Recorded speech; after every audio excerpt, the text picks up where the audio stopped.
ইউনূসের নেতৃত্বে পূর্ণ সমর্থন বাইডেনের। যেকোনো সহযোগিতার বিষয়ে বাংলাদেশ সরকারের পাশে থাকার আশ্বাসও দিয়েছে মার্কিন প্রেসিডেন্ট।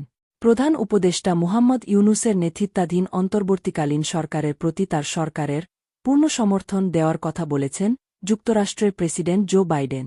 মঙ্গলবার বাংলাদেশ সময় ৯টার কিছু আগে দুই সরকার প্রধানের দ্বিপক্ষীয় বৈঠকে তিনি প্রধান উপদেষ্টাকে কথা বলেন। নিউ ইয়র্কে জাতিসংঘের সাধারণ অধিবেশনের ফাঁকে মার্কিন প্রেসিডেন্টের সঙ্গে এ বৈঠক হওয়ার তথ্য দিয়েছে প্রধান উপদেষ্টার প্রেস উইং।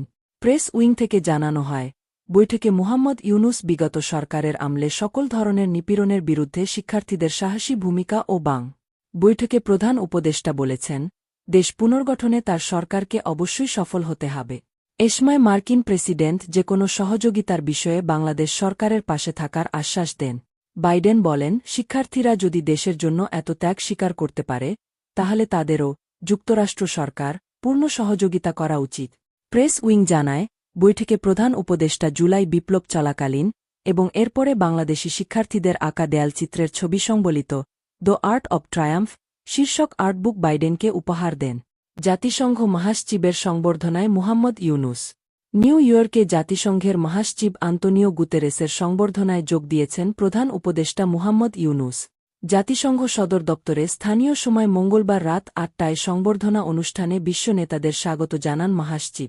অনুষ্ঠানে ব্রাজিলের president Luiz Inacio Lula da Silva, মরিশাসের প্রেসিডেন্ট পিতপিরাজ সিং রূপন এবং জাতিসংঘ মানবাধিকার সম্পর্কিত হাই কমিশনার ভলকার তুর্ক সহ অন্যদের সঙ্গে কুশল বিনিময় করেন মুহাম্মদ ইউনূস।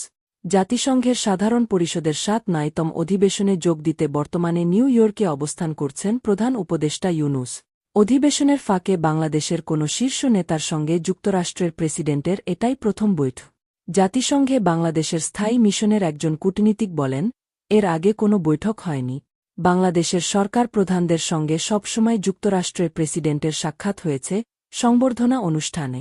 যুক্তরাষ্ট্রের প্রেসিডেন্ট যেদিন সাধারণ পরিষদের অধিবেশনে বক্তৃতা দেন, ওই দিন বিকালে তিনি অধিবেশনে আগত রাষ্ট্র ও সরকার প্রধানদের সম্মানে সংবর্ধনার আয়োজন করেন।